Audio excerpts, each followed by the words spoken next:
Bonjour les enfants, je vous emmène découvrir une nouvelle aventure dans le monde de Uferia. Alors je te demanderai de t'allonger dans ton petit lit ou sur ton canapé et de m'écouter te raconter l'histoire de Le prince et la fée des bois. Dans le monde d'Uferia vivent les humains. Ils sont intelligents et travailleurs. Ils sont passés maîtres dans la stratégie militaire, mais aussi en maintien de l'ordre sur Terre. Il existe plusieurs rangs qui les différencient. Les paysans qui sèment et récoltent la nourriture, les chasseurs qui traquent le gibier dans les bois, ainsi que les pêcheurs qui, pendant des jours durant, partent en mer pour ramener du poisson. À la cour du château, il y a le roi, la reine, le prince et autres vassaux et conseillers, qui eux dirigent l'armée, et l'armée, qui quant à eux, arrête les méchants, et font régner l'ordre dans le monde d'Uferia. Ce jour-ci, sur Terre, une rumeur vient aux oreilles de la cour du royaume d'Astiel. Une rumeur qui pourra changer le monde de ses habitants. Une fée aurait été aperçue, une fée aurait été entendue, une fée dans les bois perdus. Chante le barde du roi. Ô chanteur de rumeurs, égayeur de chagrin, d'où te vient cette légende que tu nous contes en chanson? Demande le roi. Le barde explique au roi que ses paroles lui ont été inspirées par le village et ses commérages, et que si la légende disait vrai, tout pourrait changer dans le royaume d'Astiel. Le roi reste là, le visage fixe, et ordonne de réunir le conseil de l'ordre, avec tous ses chefs, les chefs de chaque armée, ainsi que ses plus fidèles vassaux et conseillers, pour prendre une décision à propos de cette histoire de fée des bois perdus. Le conseil a lieu maintenant. De nombreuses brimades se font entendre dans la salle du trône. Alors, du haut de ses 14 ans, le prince Oliège décide de tendre l'oreille derrière la porte, pour entendre la conversation secrète. Et il entend. Mon roi, ceci n'est que baliverne. Tout le monde sait que les fées n'existent pas. À vous, la baliverne. Elle existe bien, elle nous offre la magie sur Terre. Calmez-vous et écoutez-moi. Nous allons dans un avenir proche envoyer nos meilleurs pisteurs dans la forêt perdue. Et nous allons découvrir si cette rumeur est vraie, dit le roi. Quelque temps plus tard, sur le chemin en direction des bois perdus, le jeune prince prend la décision de partir à la recherche de la fée qui aurait été aperçue dans cette mystérieuse forêt, tant redoutée par le reste du royaume.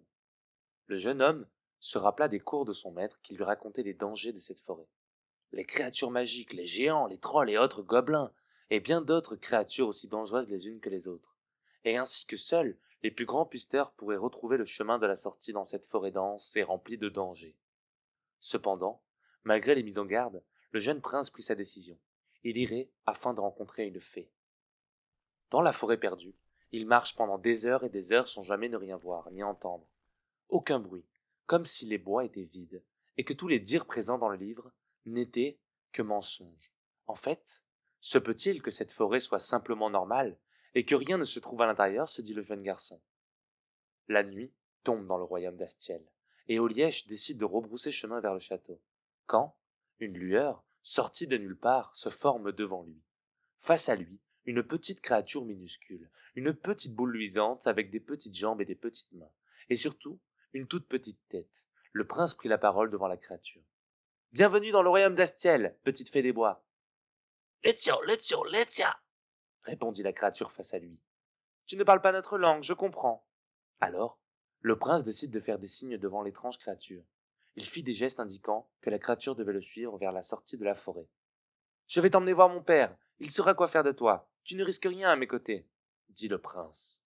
La créature ne comprend pas ce que dit le prince et s'éloigne d'un pas en arrière, pour lui faire comprendre que quoi qu'il arrive, elle ne bougerait pas d'ici. Le prince change de stratégie et se jette sur la créature afin de la capturer. Et là, la petite luciole s'envole et se tient là, en apesanteur, devant le prince. Elle se retourne et prend la direction opposée au château. Le prince décide de courir après en esquivant les branches et les arbres, afin de ne pas perdre la lumière émise par la petite fée des bois. Reviens, je ne te veux pas de mal, cria-t-il de toutes ses forces. Le prince voit que la lumière s'agrandit derrière les ronces. Une lumière intense se déclare, comme si un feu brûlait, juste derrière les broussailles.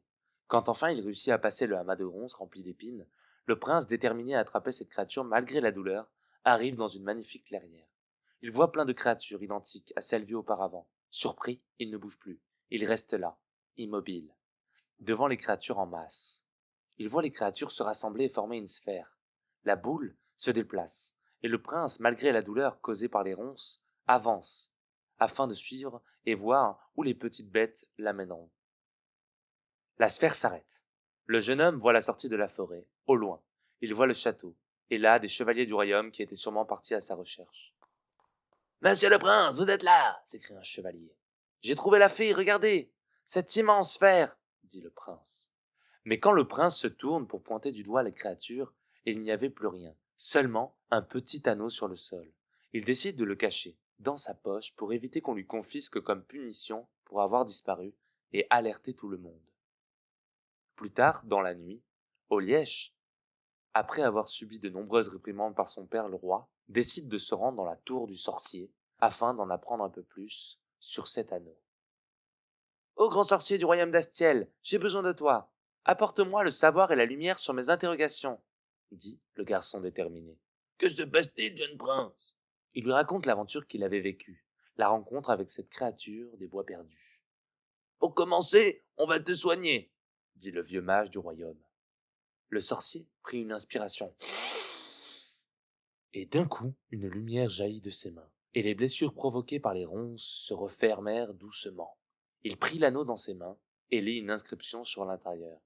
Perdu dans le noir, la lumière te guidera. Il explique alors au jeune homme que cet anneau ne provient pas d'une fée, mais bien d'une créature différente. L'anneau est créé par les lucioles des aventuriers, de petites créatures qui apparaissent rarement dans le monde.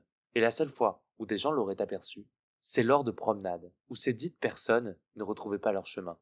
C'est un grand cadeau que t'ont fait les lucioles, sache-le. Rares sont les personnes dignes d'une telle offrande, dit le vieux mage.